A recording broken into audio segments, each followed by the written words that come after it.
whistle. It does not announce itself the way a rifle does. It moves through the mist like a thought that never quite forms. At 0742 in the morning of May 27, 1940, near a low stone wall outside the French village of Lepinet, a German sergeant takes one more careful step forward. His boots are wet with dew. His eyes move the way they were trained to move. Hedgerows, windows, tree lines. He is looking for rifles, for machine guns, for the shapes of modern death. He is not looking for the Middle Ages. 30 yards away, Captain Jack Churchill draws a 6-foot English longbow back to his ear. The wood creaks softly under 70 pounds of tension. His fingers find the same anchor point they have found 10,000 times before. This is supposed to be a target. Paper, straw, a painted circle. Instead, it is a man who fought in Poland. A man who believes the war already makes sense. The arrow leaves the string. The sergeant drops without a sound. It is the first confirmed longbow kill in a European war in more than 2 centuries. It will also be the last. Around them, everything else is falling apart. The British Expeditionary Force is no longer retreating. It is dissolving. Roads toward Dunkirk are clogged with exhausted men moving faster than discipline allows. Officers burn maps and code books in roadside ditches. Sergeants bury radios and machine guns they cannot carry. Private soldiers throw away rifles because metal is heavy and fear is heavier. The Wehrmacht is advancing 40 miles a day. Their tanks are better. Their aircraft own the sky. Their doctrine works. And this is what makes Jack Churchill so unsettling. He is not running. He is 33 years old, 14 years out of Sandhurst. 0 confirmed kills until this moment. He carries a weapon whose last real battlefield triumph belonged to another world, Agincourt, not Dunkirk. 11 months earlier, he stood on a quiet range in Oslo, placing arrows into distant targets for sport, not survival. 26th place, not a champion, just precise, calm, good enough to kill a man before that man understands he is under attack. Churchill does not shout. He does not celebrate. He retrieves himself, melts back into the chaos, and resumes covering the withdrawal of his company. The war does not pause to mark what just happened, but something has cracked, because this kill should not exist. Everything about modern warfare says it shouldn't. In 1940, war is supposed to be rational now, measured, mechanized, explained by doctrine and logistics. Men are taught that victory belongs to whoever coordinates steel, fuel, and radio waves most efficiently. The British Army believes this. The German Army believes this. Jack Churchill does not. To his fellow officers, he is an embarrassment at best, a liability at worst.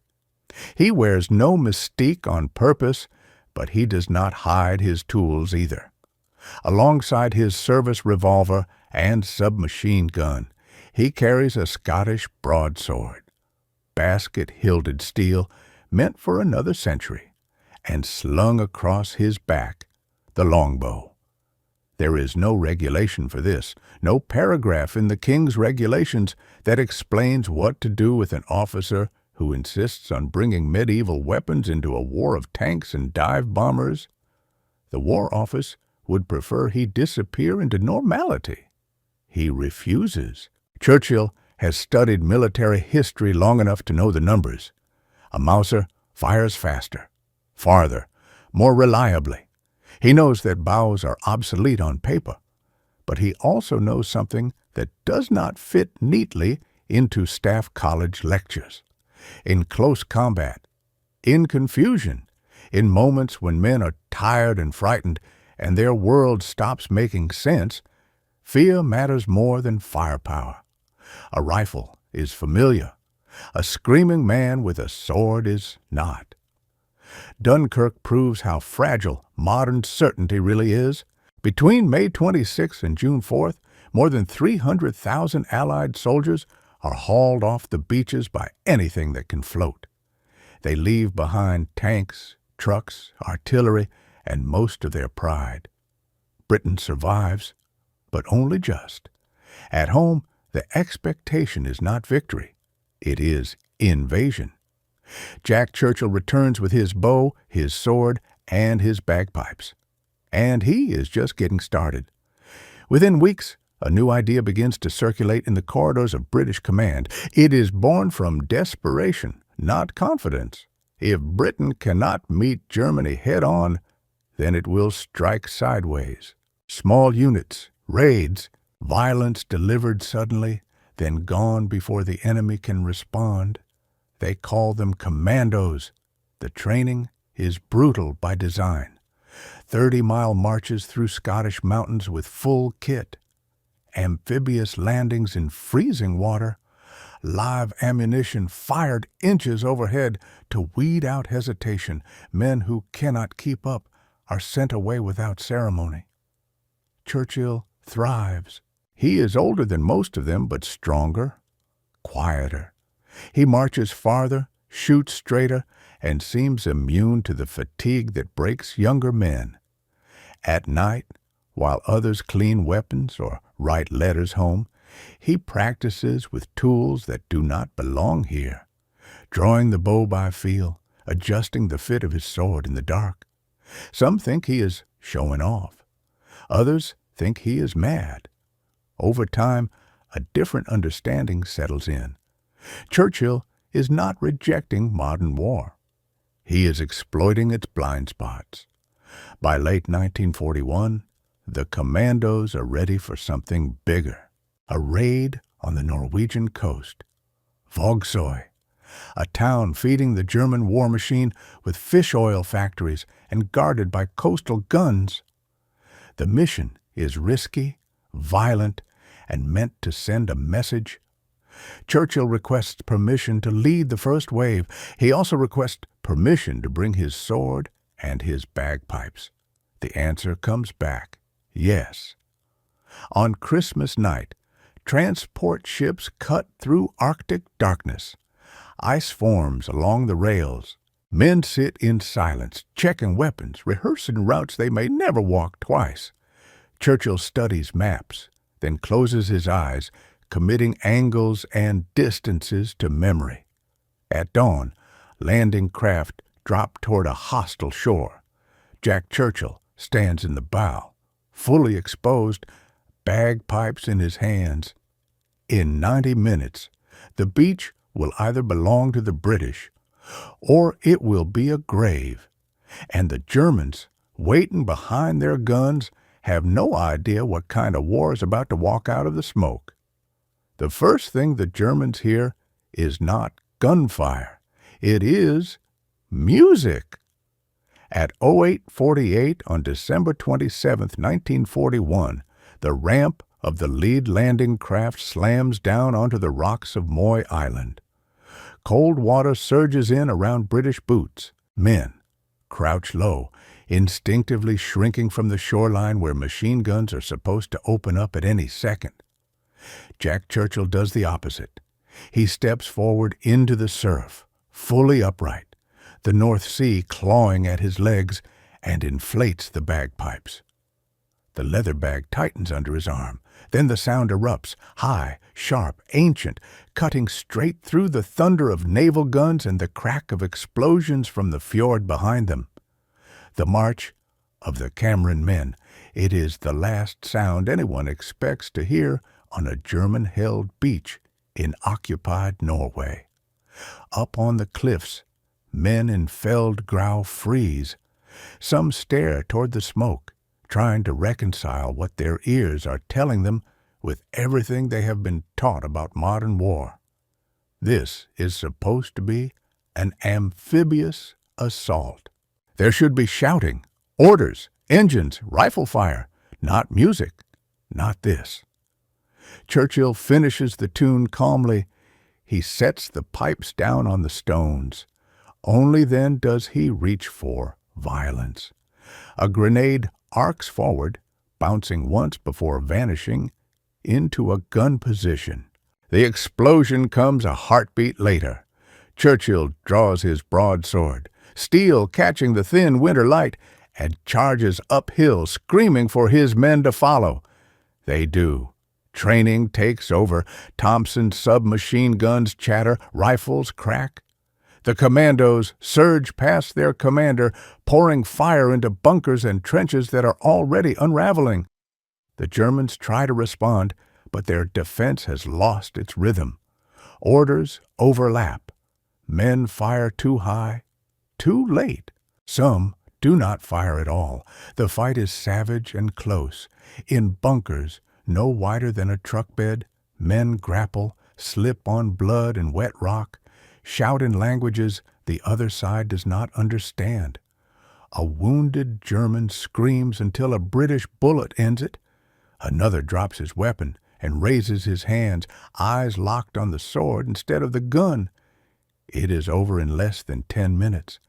The coastal battery is destroyed. Charges burn through steel. The anti-aircraft guns are silent. Prisoners are dragged down toward the beach, shivering, dazed, still glancing backward as if expecting the music to start again. Churchill does not linger. A radio message crackles in from across the water. The main assault on South WWII is stalling. The town is tougher than expected. Reinforcements arrived overnight. Machine guns cover the streets. Snipers fire from windows and rooftops. Commandos are pinned down behind walls and doorways, bleeding time. Churchill gathers his remaining men and commandeers another landing craft. The crossing is short. The chaos on the far shore is not. South WWII is a maze of narrow streets and wooden buildings, the kind of place where sound bounces and shadows lie. German fire rakes intersections. A burst of bullets chews, splinters out of a doorway inches from a British helmet. Somewhere nearby, a man screams for a medic who cannot reach him. This is no longer spectacle. This is attrition. Churchill moves forward anyway, sword in hand, using it not as a relic, but as a signal. His men pivot on him, flowing down side streets, cutting angles the defenders did not expect. Grenades clear rooms. Submachine guns stitch windows. A German sniper is dragged from a stairwell and beaten to the ground. Hour by hour, the town collapses inward. By mid-afternoon, South WWII belongs to the British. Fish oil factories burn, thick black smoke coiling into the pale sky. Documents are seized. Code books stuffed into packs. More than 100 German prisoners are herded toward the boats. 17 British commandos are dead. 53 are wounded. Jack Churchill emerges without a scratch. His sword is stained dark. His bagpipes are intact. The raid is declared a success. In London, reports are written in careful language. Objectives achieved. Enemy installations destroyed. Prisoners taken. Casualties acceptable. The narrative is clean, almost antiseptic. The reaction in Berlin is not. Hitler is furious. Orders go out within days. Coastal defenses in Norway are reinforced. Tens of thousands of additional troops are diverted to guard a shoreline that has just proven it can be violated. Men who could have been fighting in Russia or North Africa are instead ordered to wait in cold bunkers, watching empty seas. A single raid has tied down an army. Jack Churchill becomes a story. Newspapers print photographs. Officers whisper about him in mess halls. The man with the sword, the bagpipes, the bow. To some, he is proof that British spirit is unbroken. To others, he is a dangerous myth, one that risks being copied by men without his nerve, his timing, or his luck. Because beneath the legend, the truth is less comfortable. Psychological warfare works precisely because it is unpredictable. It feeds on shock, on violation of expectation. But it cannot be controlled once unleashed. Every time Churchill steps forward upright and exposed, he gambles not only with his own life, but with the men who follow him. So far, the gamble has paid off. In 1943, he is promoted, given command of No. 2 Commando. New theaters await: Sicily, Italy, mountains and villages where the enemy is different, but the fear is the same. Soon, 42 German soldiers will surrender to a single man armed with a sword. And the question will no longer be whether Jack Churchill's methods work. It will be how long a war can survive being fought on the edge of madness before that madness takes its price. In July of 1943, the war reaches Sicily. The beaches are wider than Norway. The air is warmer. The fighting is no less confused. Operation Husky brings more men ashore than any Allied landing before it, and with them comes the same belief that modern war is now a matter of scale. Numbers, machines, coordination. Jack Churchill arrives with a different calculus. In the hills inland, German troops fall back into defensive pockets, trying to slow an enemy that seems endless. One of those pockets, 42 men strong, digs in along a ridgeline overlooking a narrow approach road. They expect artillery, mortars, a grinding advance measured in yards and bodies. What they get is silence. Just before dawn, Churchill and a small detachment of commandos move uphill through olive groves and broken stone walls. Boots scrape softly against rock. Breath fogs, then clears. The Germans do not hear engines, do not hear shouted orders. They hear steel. Churchill steps out of the darkness with his broadsword raised and his voice cutting through the still air. He shouts for them to surrender, not in a foreign language, not politely, with the authority of a man who has already decided how this will end. Something in that moment breaks. Perhaps it is exhaustion. Perhaps it is disbelief. Perhaps it is the memory passed mouth to mouth through units and rumors of a mad British officer who plays music on the battlefield and kills men with antique weapons. One by one, rifles hit the ground. 42 German soldiers walk out of their positions and surrender to a single man holding a sword. Later, when asked how he managed it, Churchill gives a simple answer. It is not poetry. It is not bravado. If you attack from a position of strength, he says, you don't need to use it. It sounds like a lesson. It is also a warning, because by now the legend has overtaken the man. Churchill is no longer just an officer. He is a symbol used by newspapers, whispered about by soldiers, quietly tolerated by commanders who cannot argue with results. The British Army does not officially endorse swords and bagpipes, but it does not stop him either. War is practical that way. Yet symbols have a cost. For every moment of shock that turns the tide, there are moments the story does not linger on. Men who hesitate because they are watching the spectacle instead of their sector. Enemies who adapt. Situations where surprise fails and bravery meets a machine gun that does not care about history or music. Churchill survives them all. The war grinds on without him at the center. Bigger battles, louder victories, quieter graves. By the time it ends, the world has moved even further into the age of engines and circuits. Nuclear weapons replace swords as symbols of terror. Psychology becomes institutionalized. Doctrines written, studied, sanitized, Jack Churchill retires. He does not fade gently into nostalgia. He surfs. He rides trains simply because they go somewhere. He continues to live as if time itself is something to push against, not obey.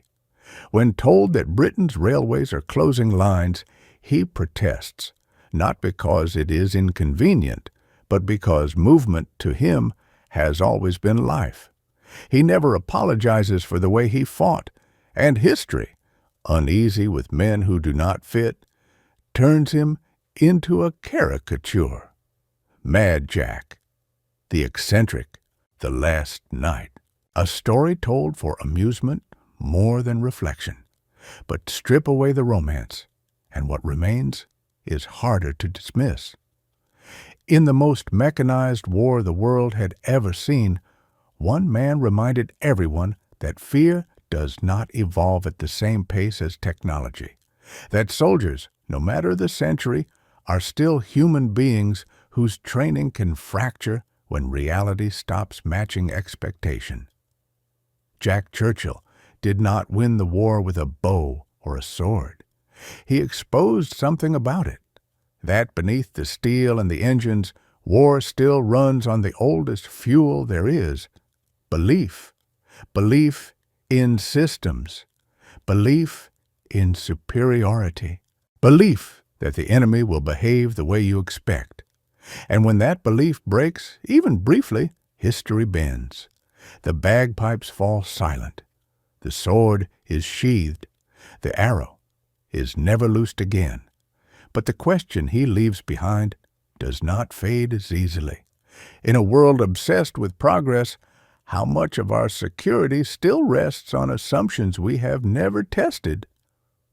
And what happens when someone decides to test them with nothing but nerve, timing, and a blade pulled from the past?